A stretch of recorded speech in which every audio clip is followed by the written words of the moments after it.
என்னண்ணா என்னாச்சு? ஏன் இவ்ளோ கோவமா போயிட்டு இருக்க? விவேக், கார் எடுறா. எங்க போறோம்னு? மனசே சரியில்லடா. கெஸ்ட் ஹவுஸுக்கு போகணும், கார் எடு. இப்போவா? ஏன் இப்போ கெஸ்ட் ஹவுஸ்க்கு போறோம்? கார் எடுக்க போறியா இல்லையா? சரி. என்ன ஆண்டி இதெல்லாம்? நீங்க மித்ராவோட வாழ்க்கை நல்லபடியா இருக்கணும்னு நினைக்கிறீங்களா, இல்லனா மித்ரா வாழ்க்கைய அழிக்க நினைக்கிறீங்களான்னு புரியல.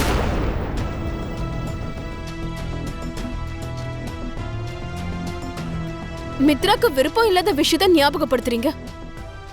மித்ரா எதிரியா பாக்குற ஒருத்தைய நீங்க நல்லவன் சொல்றீங்க. ஆக்சுவலா மித்ரா மன நிம்மதியோட இருக்கிறது உங்களுக்கு பிடிக்கலையா? கொஞ்ச நேரம் அவர் சந்தோஷமா இருந்தாருன்னா அத உங்களால பார்க்க முடியலையா?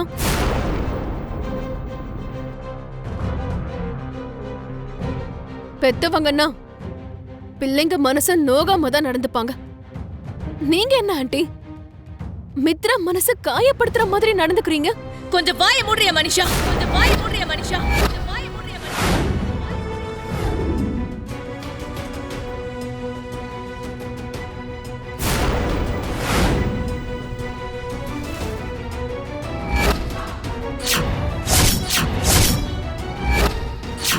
என் சொந்தத்தை பத்தி கேட்காதீங்க. நீங்க கேட்டாலும் அதை பத்தி சொல்ற நிலைமையில நான் இப்ப இல்ல.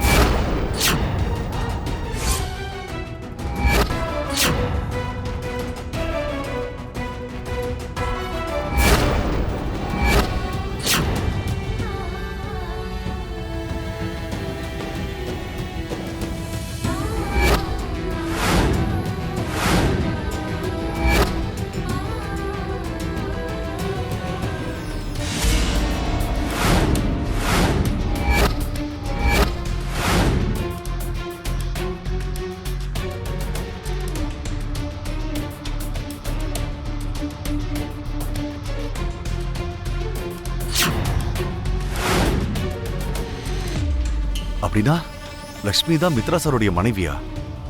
லக்ஷ்மி நந்தன் குடும்பத்துடைய மருமகளா? இவ்வளவு ஒரு நல்ல குடும்பம் இருக்கும்போது லக்ஷ்மி எதுக்காக இந்த குடும்பத்துக்கு திரும்ப வரல? அனாதான் நினைச்சு லக்கிய மித்ரா சார் தத்தெடுத்து வளர்த்துட்டு இருக்காரு. லக்கி அவருடைய சொந்த பொண்ணுங்கிற விஷயம் அவருக்கே தெரியல போல இருக்கு. ஆண்டவா, எதுக்காக இந்த குடும்பத்துக்கு இவ்வளவு பெரிய சோதனையை கொடுத்திருக்க?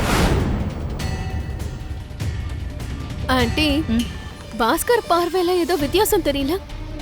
ஆமா மனிஷா, நானும் அதை தான் பார்த்துட்டு இருக்கேன். கொஞ்சம் நேரம் முன்னாடி வரைக்கும் நல்லாதான் இருந்தாரு. ஆனா அந்த போட்டோவை பார்த்ததுல இருந்து அவர் நடவடிக்கையில கொஞ்சம் மாற்றம் இருக்கு. ஆமா மனிஷா. நீங்க இந்த ஊர்ல இருக்கீங்க, நான் அங்க எஸ்டேட்ல இருந்தேன். இவங்கள நான் எப்படி மேடம் பார்த்திருக்க முடியும்? அது சரி, இவங்களுக்கு என்னாச்சு மேடம்? செத்துட்டான்னு எல்லாரும் நினைச்சிட்டு இருக்காங்க.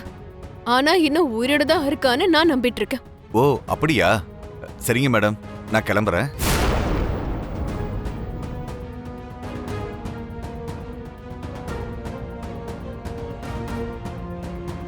மனிஷா, இப்போ உனக்கு புரிஞ்சதா? நீ 2 மச் 3 மச் எல்லாம் கிடையாது, ரொம்ப 4 மச்சா யோசிச்சுட்டு இருக்க. அந்த லக்ஷ்மி எங்க இருக்கா? அந்த எஸ்டேட் எங்க இருக்கு? லக்ஷ்மிக்கும் பாஸ்கரோட தங்கச்சிக்கும் கண்டிப்பா சம்பந்தம் இருக்காது. நீ தேவையில்லாம யோசிக்கிறியோன்னு தோணுது. என்னம்மா ஆண்டி, அந்த போட்டோவை பார்த்ததும் பாஸ்கர் டென்ஷன் ஆனா, ரொம்ப பயந்த மாதிரி தெரிஞ்சான். அவன் பார்வையில தைரியம் குறைஞ்சிருச்சா. பேசுற பேச்சுல உண்மையே இல்ல. நமக்கு அதுல நம்பிக்கை போச்சுன்னா அந்த பந்தத்துக்குன்னு பேர் இருக்காது. திரும்ப அவங்களோட புதுசா ஒரு உறவையே நாம ஆரம்பிக்க முடியவே முடியாதுப்பா. நீங்க சொல்றது உண்மைதாமா. அதனால தான் இன்னைக்கு லக்ஷ்மி என்னை பத்தி என்ன நினைக்கிறான்னு, அவ மனசுல என்ன அபிப்பிராயம் இருக்குன்னு நான் கண்டிப்பா தெரிஞ்சுக்கணும்னு நினைக்கிறேன். இவ்வளவு நாளும் ஜாடையா கேட்டா அவ என்ன நினைப்பாளோன்னு நினைச்சேன். நேரடியா கேட்டா தப்பா எடுத்துக்குவாளோன்னு நான் ரொம்ப பயந்துகிட்டு இருந்தேன் அர்ஜுன். ஆனா நீ சொன்ன மாதிரி அவ மனசுல என்ன இருக்குன்னு தெரிஞ்சுக்கிறது ரொம்ப நல்லதுப்பா. அர்ஜுன், ஒரு முக்கியமான கால் வருது, நான் பேசிட்டு வந்துடுறேன். ம்.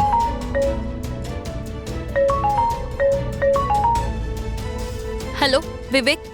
ஹலோ அண்ணி, நானும் அண்ணனும் கெஸ்ட் ஹவுஸ்க்கு வந்திருக்கோம். அண்ணன் வீட்டில் எல்லார்கிட்டயும் சண்டை போட்டு கண்ட்ரோலே இல்லாம இங்க குடிச்சுக்கிட்டு இருக்கான்.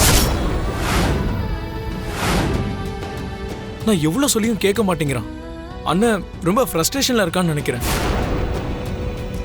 இப்போ இந்த விஷயத்த நான் வீட்டில் இருக்கிறவங்களுக்கு கால் பண்ணி சொன்னா ரொம்ப கவலைப்படுவாங்க.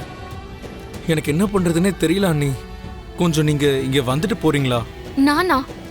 ஆமா அண்ணி, நீங்க வந்தா எனக்கும் கொஞ்சம் தைரியமா இருக்கும்.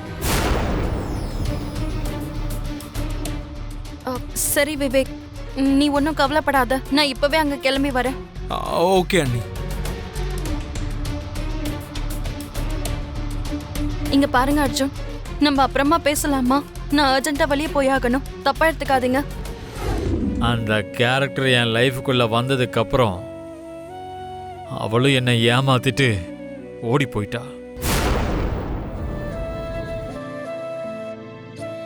இத்தனை கொடுமையும் தாங்கிட்டு வாழ்றதுக்கு பதிலா சாகிறதே மேல்றா. பரவாயில்லடா, நான் குடிச்சே சாவறேன். ஓகே அண்ணே, எதுக்கு அண்ணி மேல உனக்கு அவ்வளோ கோவம்? ஏன் இவ்வளோ வெறுக்கிற? அவங்க என்னை எவ்வளோ நல்லா பாத்துக்கிட்டாங்க. ஒவ்வொரு நிமிஷமும் உங்களை பத்தியே தான் யோசிப்பாங்க. நீ அதெல்லாம் மறந்துட்டியா? அவ என்னை எந்த அளவுக்கு காதலிச்சான்னு எனக்கு தெரியாது, ஆனா அதை விட அதிகமாவே நான் அவளை காதலிச்சிருக்கேன். அவ மேல எனக்கு காதல் இருந்ததுனால்தான் இப்பவும் என்னால மனிஷாவை கல்யாணம் பண்ணிக்க முடியாம இருக்கேன். அவ மேல எனக்கு அவ்வளவு காதல் இருக்கிறதுனாலதான் இன்னும் என்னால அவளை மறக்க முடியாம இருக்கேன். மனசுல அண்ணி மேல இவ்வளோ காதலை வச்சுக்கிட்டு வெளியே எதுக்காக அண்ணிய அவ்வளோ வெறுக்கிற? நல்லா நிழல் கொடுக்குதுன்னு நினைச்சு ஒரு பெரிய மரத்துக்கு கீழே போய் நிற்கும்போது அந்த மரமே நம்ம மேல விஷத்தை கக்கும்போது அந்த மரத்தோட நிழலை நம்பிக்கிட்டு இருக்கிறதுல பிரயோஜனம் இல்லை.